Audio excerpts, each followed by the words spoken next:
নমস্কার বন্ধুরা, তোমাদের সকলকে স্বাগত জানাই আমার ইউটিউব চ্যানেল মৌমিতা টিউটোরিয়াল হোমে।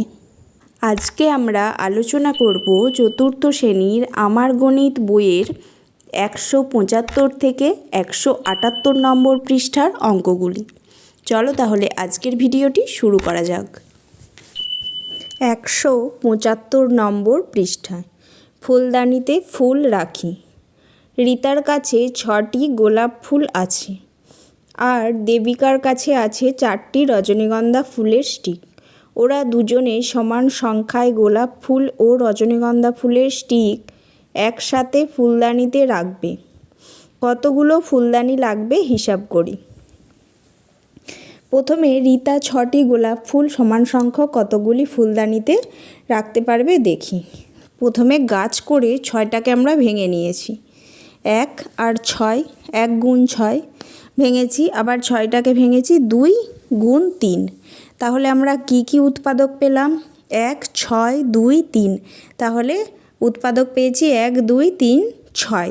তাই রিতা 6টি গোলাপ ফুল কিভাবে রাখতে পারবে? একটি ফুলদানিতে, 2টি ফুলদানিতে, 3টি ফুলদানিতে, 6টি ফুলদানিতে রাখতে পারবে। এবার পরেরটায় চলে যাব। দেবিকা 4টি রজনীগন্ধা ফুলের স্টিক সমান সংখ্যায় কতগুলো ফুলদানিতে রাখতে পারবে দেখি। তাহলে 4টাকে আমরা প্রথমে গাছ আকারে ভেঙে নেব। উৎপাদকগুলো কি কি জেনে নেব। প্রথমে আছে 1 গুণ 4 করেছি দেখো, তারপরে 2 গুণ 2। তাহলে আমরা কি কি সংখ্যা পেলাম? 1, 2, 4। তাহলে উৎপাদকগুলো আমরা পেলাম 1, 2, 4।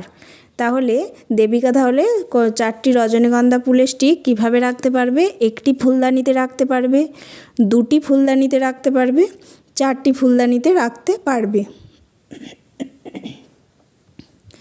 এবার দেখো কি বলেছে।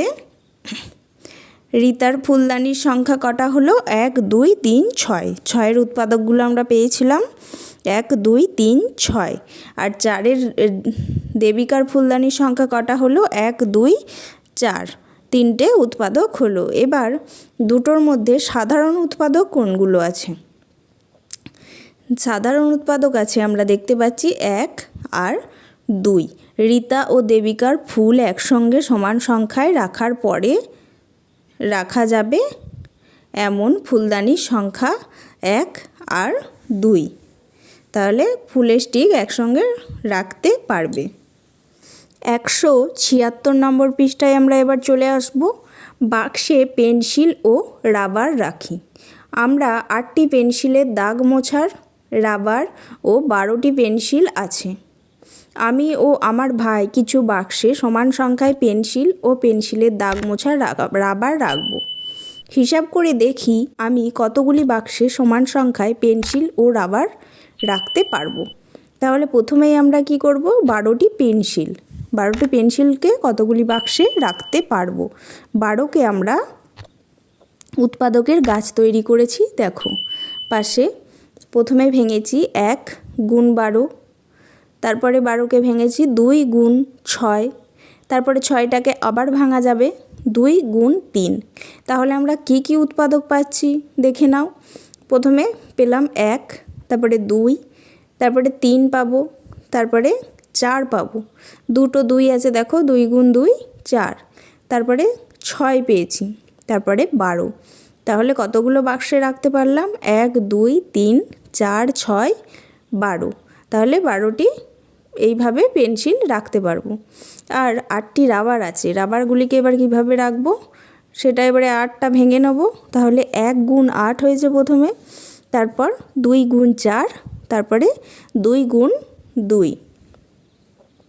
তাহলে 8টি রাবারকে কিভাবে রাখতে পারবো? 1টি রাখতে পারবো, 2টি রাখতে পারবো, 4টি রাখতে পারবো, 8টি বাক্সে সমান সংখ্যায় রাখতে পারবো। তাহলে কি কি পেলাম? 1, 2, 4, 8। এবার দুটোর মধ্যে এবার সাধারণ কোনটা আছে? সাধারণ উৎপাদক খুঁজে বার করব। প্রথমে পেন্সিলে পেয়েছিলাম 1, 2, 3, 4, 6, 12। রাবারে পেলাম 1, 2, 4, 8। তাহলে সাধারণ কোনগুলো পেলাম? 1, 2 আর 4। তাহলে 12টি পেন্সিল ও 6টি রবার সমান সংখ্যায় একসাথে একটি অথবা দুটি অথবা 4টি অথবা 4টি বাক্সে রাখতে পারবো। 177 নম্বর পৃষ্ঠায় একের অঙ্কটা দেখো। 4 ও 5-এর সাধারণ গুণনীয়ক বা উৎপাদক খুঁজি। তাহলে প্রথমে আমরা 4 আর 5কে আলাদা আলাদা করে গাছের আকারে ভেঙে নেব। 4কে ভাঙলে হচ্ছে 1 গুণ 4 আর 2 গুণ 2। এবারে তাহলে উৎপাদক কী পেলাম? 1, 2 আর 4। 5কে আমরা ভাঙতে পারবো কিভাবে? 1 গুণ 5, আর ভাঙা যাবে না। তাহলে দুটোর মধ্যে আমরা সাধারণ কী পেলাম? এখানে পেয়েছি 1, 2, 4, এখানে পেয়েছি 1 আর 5। তাহলে সাধারণ কোনটা হলো? 1। 4 ও 5-এর সাধারণ গুণনীয়ক বা উৎপাদক তাহলে আমরা কী পেলাম? 1। তাহলে 4 ও 5-এর সাধারণ গুণনীয়কের সংখ্যা একটি। তাই 4 ও 5-এর সাধারণ বা গুণনীয়ক বা উৎপাদকের সংখ্যা নির্দিষ্ট, অসংখ্য নয়, নির্দিষ্ট। এবারে 2-এরটা দেখো। 10 ও 14 এর সাধারণ গুণনীয়ক বা উৎপাদক খোঁজার চেষ্টা করি। একই রকমভাবে আমরা 10টাকে প্রথমে ভাঙব। 1 গুণ 10, তারপরে 2 গুণ 5। 14টাকে ভাঙব। 1 গুণ 14 আর 2 গুণ 7। তাহলে কী পেলাম? এখানে পেলাম 1, 2, 5, 10, আর এখানে পেলাম 1, 2, 7, 14। তাহলে এখানে সাধারণ গুণনীয়ক কটা পেলাম? 1 আর 2। তাহলে 10 ও 14-র সাধারণ গুণনীয়ক 1 ও 2। 10 ও 14-র সবচেয়ে বড় সাধারণ গুণনীয়ক বা উৎপাদক কী হলো? 2। 10 ও 14-র সাধারণ গুণনীয়ক বা উৎপাদকের সংখ্যা আমরা কটা পেলাম? 2টো। তাহলে উৎপাদকের সংখ্যা হলো নির্দিষ্ট, অসংখ্য নয়, নির্দিষ্ট। 178 নম্বর পাতায় চলে আসি। 21 ও 24-এর সাধারণ গুণনীয়ক বা উৎপাদক। আমরা 21টাকে প্রথমে ভাঙব। 2 আর 1, 21 আর 1, 21 গুণ 1। তারপরে ভাঙব 3 গুণ 7। এবার 24টাকে ভাঙব। 1 গুণ 24, তারপর 2 গুণ 12, তারপর 3 গুণ 4, তারপর 2 গুণ 2। তাহলে কী পেলাম এখানে? 21-এ 1, 3, 7, 21। আর 24-এ কী পেলাম? 1, 2, 3, 4, 6, 8, 12, 24। তাহলে দুটোর মধ্যে সাধারণ গুণনীয়ক কী পেলাম? 1 আর 3। তাহলে সাধারণ গুণনীয়ক বা উৎপাদক কটা পেলাম আমরা? 2টো। 21 আর 24-এর সবচেয়ে বড় গুণনীয়ক বলেছে কোনটা? বড়, তাহলে কোনটা পেলাম? 3 সংখ্যাটা বড় 1-এর থেকে। তাহলে 3 হচ্ছে বড় সাধারণ গুণনীয়ক। 4-এরটা কী বলেছে? নিচের কোন কোন সংখ্যাগুলোর উৎপাদক খুঁজি ও গোল দাগ দিই। 2 নিচের কোন কোন সংখ্যাগুলোর উৎপাদক? তাহলে আমরা জানি 12-র উৎপাদক 2, 16-র উৎপাদক, 10-এর উৎপাদক 14 আর 18। এই সংখ্যাগুলোর উৎপাদক 2। 5-এরটা কী আছে? নিচের যে সকল সংখ্যার গুণনীয়ক বা উৎপাদক 3 সেই সকল সংখ্যা খুঁজি ও লিখি। তাহলে কোন কোন সংখ্যাগুলোর উৎপাদক আমরা 3 পাই? 15, 27, 33। 6-এরটা কী বলেছে? 21 সংখ্যাটি কোন কোন সংখ্যার গুণিতক তা খুঁজি। সেখান থেকে 21-এর গুণনীয়ক বা উৎপাদকগুলো লিখি। তাহলে 21টাকে আমরা গাছ আকারে ভাঙলে কী পাই? 1 গুণ 21 পাই আর 3 গুণ 7। তাহলে কী পাই উৎপাদক? বা উৎপাদক কী পাই? 1, 3, 7, 21।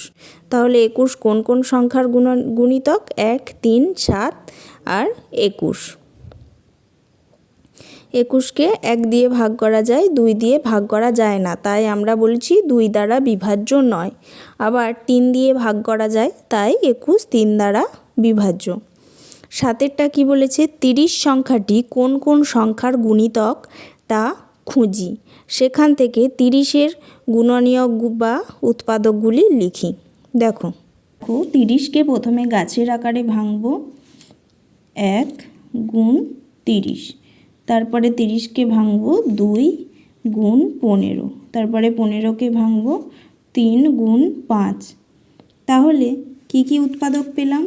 উৎপাদক পেলাম 1, 2, 3, 5, 15 আর 30। তাহলে 30-এর গুণনীয়ক বা উৎপাদকের সংখ্যা নির্দিষ্ট।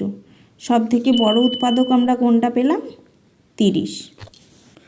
8-এর দাগেরটা বলেছে নিচের সংখ্যাগুলোর সাধারণ গুণনীয়ক বা উৎপাদকগুলি খুঁজি ও সেই সংখ্যাগুলির মধ্যে কোনটা সবচেয়ে বড় গুণনীয়ক বা উৎপাদক দেখি। দেখো তাহলে বলেছে 9 আর 15-র মধ্যে সাধারণ গুণনীয়কগুলো খুঁজে বার করতে 9টাকে প্রথমে ভাঙছি 1 আর 9, তারপরে 3 গুণ 3। 15কেও তাই, প্রথমে 1 গুণ 15, তারপরে 3 গুণ 5। তাহলে এখানে উৎপাদক কি কি পেলাম? 9-এর উৎপাদক কি কি পেলাম? 1, 3, 9। আর 15-র উৎপাদক কি কি পেলাম? 1, 3, 5, 15। তাহলে সাধারণ উৎপাদক কি কি পেলাম? সাধারণ উৎপাদক পেলাম 1 আর 3। সব থেকে বড় তাহলে কোনটা? 3টা। তাহলে সবচেয়ে বড় উৎপাদক হলো 3। ক্ষয়েরটা দেখো আছে 22 আর 12। তাহলে প্রথমে 22টাকে ভেঙে নেব 1 গুণ 22, তারপরে 2 গুণ 11। 12টাকে ভাঙলে 1 গুণ 12, তারপরে 12টাকে ভাঙছি 2 গুণ 6, তারপরে 2 গুণ 3। তাহলে 22-এর উৎপাদক কী কী পেলাম? 1, 2, 11 আর 22। আর 12-র উৎপাদক কী কী পেলাম? 1, 2, 3, 6 আর 12। তাহলে সাধারণ কোনগুলো হলো? 1 হলো, 2 হলো, আর কোনোটা হচ্ছে না। তাহলে 1 আর 2। তাহলে এর মধ্যে বড় কোনটা? 2। এবার গয়েরটা দেখো আছে 21 আর 28। তাহলে আমরা ভেঙে নেব প্রথমে 1 আর 21, তারপরে 3 আর 7। 28টাকেও ভেঙে নেব, প্রথমে 1 আর 28, তারপরে 2, 14, তারপর 2 আর 7। তাহলে 21-এর উৎপাদক আমরা কি পেলাম?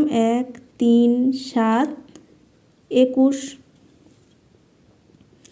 আর 28-এর উৎপাদক কি কি পেলাম? 1, 2, 4, 7, 14 আর 28। তাহলে সাধারণ কোনটা হলো? 1 পেলাম আর 7 পেলাম। আর কিছু পাচ্ছি কি? আর কিছু পাচ্ছি না। 3 এখানে নেই, 21ও এখানে নেই। তাহলে সাধারণ কি কি হলো? 1 আর 7। তাহলে এদের মধ্যে বড় কোনটা? 7। তাহলে সব থেকে বড় হচ্ছে 7। এবার ঘয়েরটা দেখো আছে 27 আর 30। তাহলে প্রথমে ভাঙবো 1 আর 27, তারপরে 3 আর 9, তারপরে 3 আর 3। 30টাকেও তাই, প্রথমে ভাঙবো 1 আর 30, তারপরে 3 আর 10, তারপরে 2 আর 5। তাহলে উৎপাদক কি কি পেলাম আমরা? 27-এর পেলাম 1, 3, 9 আর 27। 30-এর পেলাম 1, 3, 2, 15, 5, 10, 30। তাহলে এগুলোর মধ্যে সাধারণ কোনটা হলো? 1 পেলাম, 3 পেলাম, আর কোনোটাতে মিল পাচ্ছি না। তাহলে সাধারণ গুণনীয়ক কী কী হচ্ছে? 1 আর 7। তাহলে বড় কোনটা? 7। আজকের ভিডিওটি এখানেই শেষ হলো। যদি ভিডিওটি ভালো লেগে থাকে অবশ্যই চ্যানেলটিকে সাবস্ক্রাইব করুন এবং এই ধরনের আরও ভিডিও পেতে কমেন্ট করুন।